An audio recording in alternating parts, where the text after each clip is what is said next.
সকালে গাজার থেকে 210 নটিক্যাল মাইল দূরে ছিলাম। ওই সময় ঠিক কত দূর ছিলাম সেটা আমরা জানি না, কারণ আমরা রাতে চলছি এবং আমাদের যখন ধরেছে সেই সময়কার রিডিং সেটা আমরা তো সারাক্ষণ আপডেট দিচ্ছিলাম যে এত দূরে আছি, এই করছি।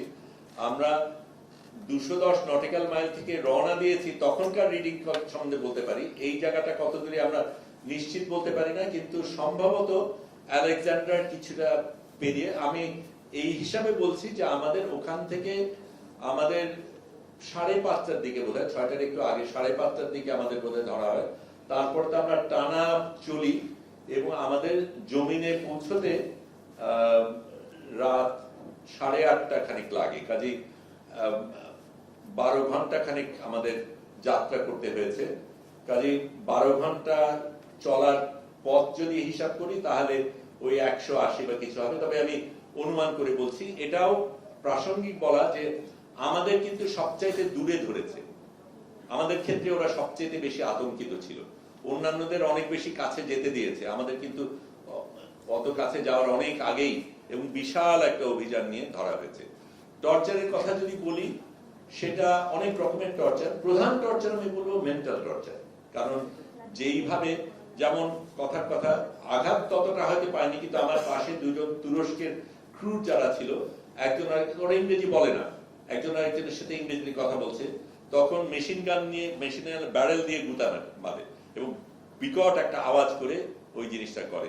তো ওই ধরনের জিনিসগুলি হচ্ছে। তারপরে যেটা করা হয়েছিল, আমি অল্প কিছু অংশ বলি, যে আমরা যখন জাহাজ থেকে নামি তখন আমাদের প্রত্যেককে 3 জন একেবারে উপর করে হাত অনেক পেছনে নিয়ে মাথা নামিয়ে নিয়ে যায়। আমাদের কারো কারো ক্ষেত্রে ওই প্লাস্টিকের ইডিউলি যে হয় না, যে হাত জিপলকের মতন একটা জিনিস থাকে যেটা দিয়ে হাত বাঁধে, ওই জিনিসগুলি করা হয়।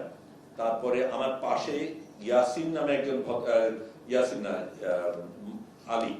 আলী নামে একজন ভদ্র ছিল, টুনিসিয়ান। তার ফিলিস্তিনি শার্ট পরা ছিল, তাকে শার্ট খুলতে বলা হয়, উনি রাজি হননি, বলে না আমি এটা খুলবো না।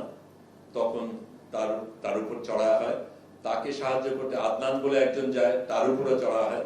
এবং তারপরে আমাদের মানে হাঁটু গেড়ে বসানো যেভাবে হয়, ওইটা আমার জন্য অন্তত বেশ কষ্টকর ছিল। আমার এমনিতেই একটু সমস্যা হয়, কিন্তু প্রায় 2 ঘন্টা আমরা উবু হয়ে মাথা নিচু করে ওইভাবে ছিলাম।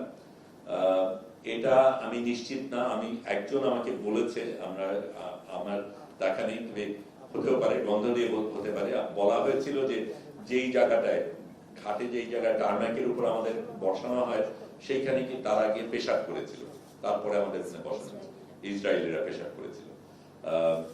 তারপরে আমার জন্য যেটা সবচেয়ে খারাপ লেগেছে সেটা হচ্ছে, আমার তো পাসপোর্ট ছিল, তা পাসপোর্ট নিয়ে সে সেই মাটির মধ্যে পাসপোর্টটাকে ফেললো, যেটা আমাকে সবচেয়ে বেশি বলবো আঘাত করেছে। ফিজিক্যাল আঘাতের চাইতে সেটা আমাকে বেশি লেগেছে। আমি ওটা নিয়ে আবার নিয়েছি, আমার থেকে কেড়ে নিয়ে আবার ফেলেছে, আমি আবার নিয়েছি, আবার ফেলেছে, এবং তারপরে আমার উপরে চড়া হয়েছে।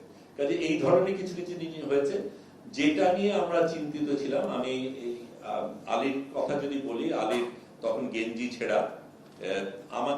ওই সময় আমার অন্তত মুখে, চোখে পট্টি দেওয়া ছিল না এবং হ্যান্ডকাফও করা ছিল না। আলীর কিন্তু তাই ছিল, আদনানেরও তাই ছিল, এবং তারা তো কষ্ট পাচ্ছিল, বলাই হচ্ছিল। তারপর আমার পাশে যেহেতু ছিল, তাকে বলছিল সে ইউ লাভ ইসরায়েল, সে বলে না আই লাভ প্যালেস্টাইন। তারপর আবার চড়া হলো তার উপরে। পরবর্তীকালে যে লিয়াকত, যিনি বাংলাদেশি, সিলেটি বাংলাদেশি, যিনি আমার সাথে যোগাযোগ করেছিলেন, পরে জেলে তার সাথে আমার দেখা হয়, তখন উনি বলেন ওনাকে তারা বলেছিল তুমি হামাসের এজেন্ট, ভিতরে নিয়ে তোমাকে গুলি করা হবে। কাজে এই ধরনের জিনিসও হয়েছিল। আর অন্যান্য ভাবে অত্যাচার তো করা হয়েছিল, সকলকে ছাড়া হয়নি।